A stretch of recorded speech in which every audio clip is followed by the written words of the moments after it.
하나님 말씀 사도행전 28장 30절 31절.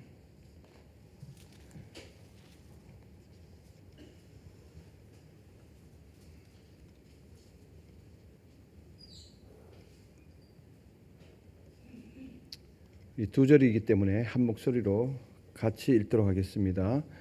바울이 온 이태를 자기 셋집에 머물면서 자기에게 오는 사람 다 영접하고 하나님의 나라를 전파하며 주 예수 그리스도에 관한 모든 것을 담대하게 거침없이 가르치더라.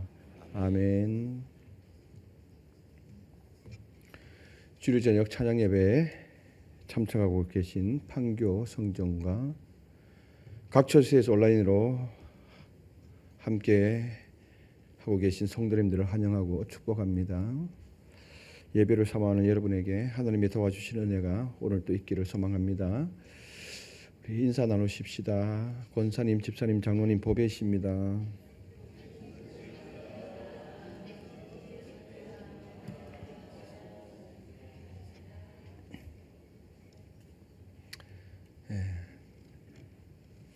최근래에 끝난 드라마가 있나요? 최근래 끝난 드라마 뭐가 있을까요? 유도신문이 아닙니다.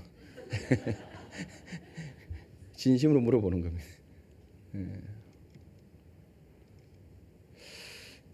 요즘에는 가끔 예전에는 모든 드라마나 어떤 소설을 보면은 그 결말을 맺지요.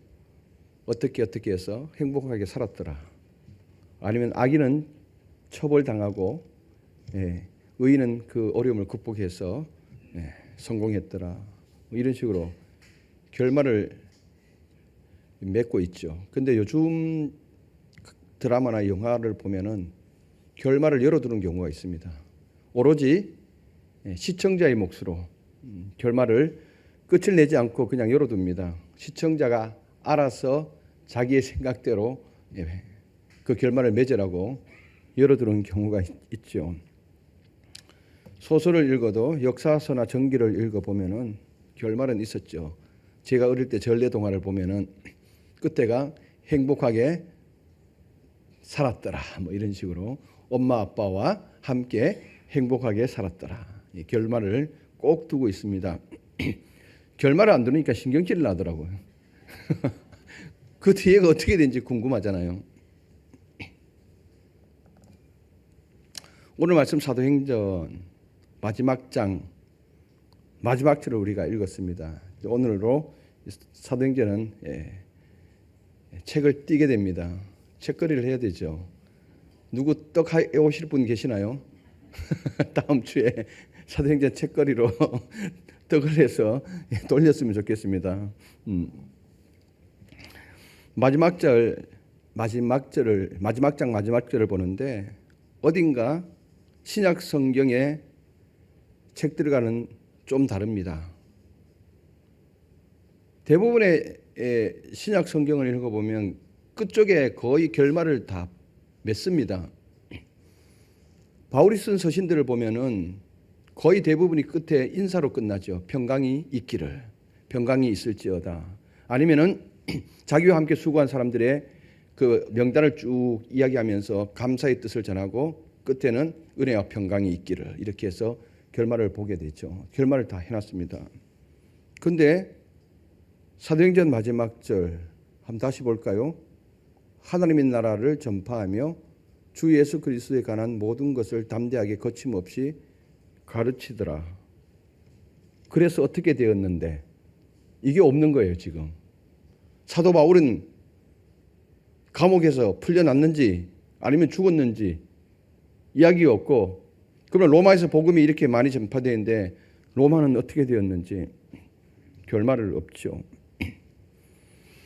결론도 없고 바울의 최후도 설명되지 않고 로마 재판의 결과도 나오지 않습니다.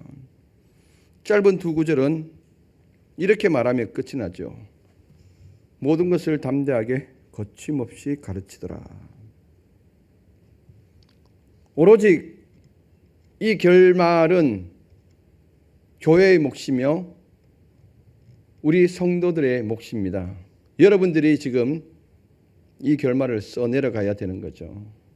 그래서 사도행전은 the end가 아니고 ing 진행형입니다. 계속해서. 누가복음의 문학적 기법을 썼는 거죠. 장치했는 거죠. 열어두었어요. 결말을 열어두었습니다. 이것은 하나님의 말씀과 복음의 사역이 지금도 계속 진행되고 있음을 선포하는 것입니다. 하나님께서 바울의 이야기로 결말을 맺지 않고 바울이 전한 복음이 이제 사도행전을 읽는 모두가 사도행전 29장을 이어가기를 원하십니다. 사도행전은 28장 31절로 끝난 것이 아니라 그 다음 29장을 누가 써내려가는 거예요? 이 시대에 세워진 수많은 교회들과 그 교회 안에 있는 성도들이 각자가 29장을 지금 써내려가고 있는 중입니다. 오늘 우리의 이야기로 이어지도록 열어두셨던 것입니다. 이처럼 복음은 어디서는 계속되어야 합니다. 30절 다시 한번 30절 같이 한번 읽어보실까요? 다 같이요. 바울이 온 이태를 자기 셋집에 머물면서 자기에게 오는 사람을 다 영접하고. 아멘. 바울은 온 이태 꼬박 완전히 꽉 채워서 2년을 말합니다. 2년 동안 셋집에 머물면서 자기 셋집 임대주택입니다. 연금 상태, 가택 연금 상태에 있는 중입니다. 로마 군인 한 명과 함께 자기가 자비량으로 집을 구해서 집세를 내면서 로마에서 선임한 군병 하나와 함께 같이 가택연금 중입니다. 그런데 거기서 만 2년 동안 자기에게 오는 사람을 다 영접하였다. 상황을 보면은 썩 자유롭지 않은 몸입니다. 그런데 그곳에 복음의 센터가 된 거죠. 지금 바울이 지금 거하고 있는 셋집, 임대주택, 이곳이 바로 복음의 로마 중심부에 있는 그곳이 바로 로마의 복음의 센터가 된 겁니다. 로마 제국 한가운데에서 감시병수와 함께 묶여 있으면서도 바울은 사람들을 맞이했고 복음을 전했고 가르쳤습니다. 아마 주변에서는 이렇게 생각했을지도 모르겠습니다. 바울의 복음 사역은 그가 제수의 몸으로 로마로 가는 순간, 로마로 압송되는 순간 그의 복음 사역은 끝이 났다라고 상식적으로 다들 그렇게 생각했겠죠. 왜냐하면 이제 로마로 압송되어 가면은 거기서 감옥에 갇히게 될 것이고, 그러면은 뭐 옴짝달싹 할 수 없는 그런 상황 아닙니까? 누가 보더라도 바울의 복음의 사역은 이제 끝이야, 이렇게 생각한 거죠. 그러나 복음은 멈추지 않았습니다. 제수의 몸으로 매였지만 어디서든 계속 되었습니다. 회당이 없어도, 감옥이어도, 병상이든 직장이든 복음은 살아 움직입니다.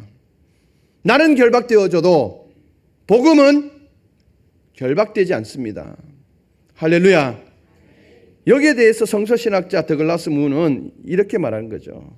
바울은 결박되었지만 복음은 결박되지 않았다. 할렐루야. 2000년 기독교 역사가 말해줍니다. 세상은 복음을 묶으려고 복음을 전한 사람들을 꽁꽁 묶어두었죠. 그런데 사람은 묶일지라도 복음은 지금까지 전혀 결박되지 않았습니다. 자유하였습니다. 어디서든 복음은 증거되었던 것이죠. 그렇습니다. 어떤 상황에도 복음은 묶이지 않습니다. 나는 묶일 수는 있으나 복음은 묶이지 않는다. 자유롭지 못한 바울이었지만 자기에게 오는 모든 사람을 영접하고 복음을 전했습니다. 31절은 바울이 전한 복음의 핵심을 정확히 요약하고 있습니다. 31절 같이 한번 읽어보실게요. 하나님의 나라를 전파하며 주 예수 그리스도에 관한 모든 것을 담대하게 거침없이 가르치더라. 아멘. 앞쪽에서 보면은 사도 바울이 전한 복음의 핵심을 말하고 있죠. 복음은 단지 제사함만을 말하지 않습니다. 바울이 로마 가택 연금 상태에서 전한 메시지는 크게 두 축으로 요약됩니다. 먼저 31절 첫머리에 나오는 하나님 나라에 관한 것이었습니다. 사도 바울이 전한 복음은 가택 연금 상태에서도 거침없이 담대히 전한 이 복음의 핵심은 하나님 나라에 관한 것. 하나님 나라는 예수 그리스도께서 다스리는 세상을 말합니다. 구원과 회복과 정의가 임하는 하나님의 통치를 말합니다. 그것은 장차 오실 완전한 나라이기도 하지만 오늘 여기 우리의 삶에도 임하는 나라입니다. 예수 그리스도가 이 땅 가운데 오셨을 때 이미 하나님 나라가 왔다라고 선언했습니다. 완전한 하나님 나라는 장차 오실 그 나라이지만은 그러나 현재적으로도 우리 지금 이 땅 곳에 하나님 나라는 임한 것입니다. 바로 그것을 사도 바울은 전했던 것입니다. 또 하나는 예수 그리스도에 관한 모든 것을 가르쳤습니다. 31절 중반부에 보니까 예수 그리스도에 관한 모든 것을, 예수님이 이 땅에 오심, 그리고 공생의 기간에 예수님의 사역, 십자가의 죽음, 부활, 승천에 대해 가르쳤다라는 것입니다. 그래서 예수 그리스도가 누구신지, 예수 그리스도가 무엇을 하셨는지 바울은 예수 그리스도를 중심으로 성경 전체를 풀어서 찾아오는 사람들에게 자세하게 가르쳐 주었습니다. 이것은 단지 전도적 선포가 아니라 양육과 교회 세움의 사역까지 포함된 교육적 복음 선포였습니다. 그리고 이 두 가지 핵심을 담대하게 거침없이 가르치는 것입니다. 31절 하반절에 보니까 담대하게 거침없이, 담대하게라는 말의 의미는 공개적으로 두려움이 없이 전했다라는 뜻입니다. 이게 말이 됩니까? 황제 숭배 사상이 최고로 강한 곳이 로마 아닙니까? 거기서 공개적으로 두려움이 없이 예수 그리스도가 주님이시다. 로마에서는 누가 주님이십니까? 황제가 주님이 아닙니까? 예수 그리스도가 주님이시다. 공개적으로 두려움 없이 전했다. 이걸 담대하게라고 표현하고 있습니다. 그리고 또 하나는 뭡니까? 거침없이 가르치더라. 거침없다는 말은 막힘이 없이, 제한이 없이라는 뜻을 담고 있습니다. 참 아이러니죠. 바울의 상황을 보면 위축될 뿐만 아니라 자칫 잘못하면 위험에 빠질 수 있는, 누가 봐도 두려운 상태입니다. 누가 봐도 두려운 상태입니다. 매여 있기 때문에 복음이 제한되어져서 막힐 수밖에 없는 상황입니다. 두려움이 뻔한 상황이고 복음이 위축되고 막힐 상황이 뻔한 것이지만은 사도행전은 마지막 단어를 무엇으로 기록하고 있냐면은 헬라어 원문의 마지막 단어가 뭐냐면은 아콜리토스라고 그럽니다. 거침없었다. 이걸 마지막 단어로 쓰고 있습니다. 사도행전 28장 31절 끝 단어가 바로 거침이 없었다. 이 단어를 마지막으로 하고 사도행전을 마무리합니다. 끝을 맺습니다. 누가가 이 단어로, 거침이 없었다라는 이 단어로 사도행전을 마무리한 것은 복음의 역동성과 진행형을 말하고자 함입니다. 복음은 어떤 환경에도 제한되지 않는다. 지금도 막힘없이 계속되고 있음을 선포하며 이야기를 마칩니다. 그렇다면 그 다음부터는 어떻게 됩니까? 마찬가지로 똑같이 복음이 어디에서든지 어떤 상황이든지 어떤 환경에서든지 이 복음은 담대하게 거침없이 전해질 것이다 라고 지금 확신을 주는 겁니다. 사도행전을 읽는 독자들로 하여금 이 마음을 갖도록 결말을 열어둔 것입니다. 그렇습니다. 성도 여러분, 사도행전은 끝나지 않았습니다. 우리에게 열려 있습니다. 지금 우리 각자는 28장에 이어서 29장을 복음의 이야기로 채워가야 합니다. 우리 교회는 지금 사도행전 29장을 써내려가고 있는 중입니다. 거기에 여러 복음의 이야기로 담기겠죠. 우리의 삶에서, 가정에서, 직장에서, 우리 교회 공동체 안에서 하나님 나라와 예수 그리스도가 담대하게 거침없이 선포되어져야 합니다.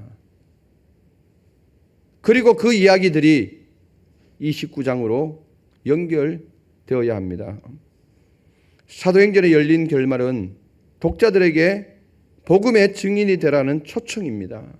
그리고 사도행전 29장의 위탁입니다. 이제 이것을 읽는 모든 사람은 사도행전 29장을 위탁받은 것입니다. 그래서 어느 누구든지 오늘 우리가 31절을 읽었다면, 마무리로 읽었다면 저와 여러분들은 29장을 위탁받았습니다. 그래서 이 아름다운 이 복음의 이야기를 써내려가야 합니다. 사도행전 29장은 글이 아니라 삶으로 써내려가는 간증입니다. 글을 쓰라고 말하는 것이 아닙니다. 삶으로서 복음을 부딪히면서 써내려가는 간증 이야기라는 것입니다. 저와 여러분, 우리 교회가 이것을 위임받았음을 기억하시길 바랍니다. 그래서 29장을 복음의 이야기로 아름답게 채울 수 있었으면 좋겠습니다. 여러분들이 복음을 묵지 마시길 바랍니다.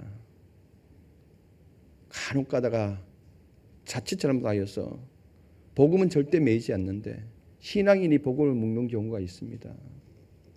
절대 그렇게 해서는 안 됩니다. 우리 교회는 모든 결말을 열어놨으면 좋겠습니다. 그리고 부모 세대도 내 신앙이 여기서 종교를 맺는다 이렇게 생각하면 안 됩니다. 반드시 자녀 세대에게 부모의 신앙이 열려 있음을 가르쳐 줘야 합니다. 그리고 난 다음에 내가 못 써내려간 이 복음의 이야기를 자녀들 세대에서 계속해서 써내려갈 수 있도록 그것을 열어두어야 합니다.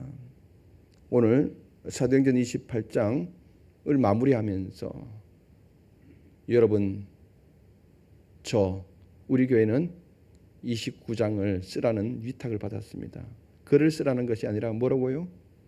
삶으로 써내려가는 간증이라고 분명하게 말씀드렸습니다. 그 이야기들을 많이 써서 29장을 통하여서 또 많은 영혼들이 주께로 돌아오는 역사가 풍성하게 일어나서 우리 교회에게 맡기신 이 사명을 보시면서 하나님이 흐뭇해했으면 좋겠습니다.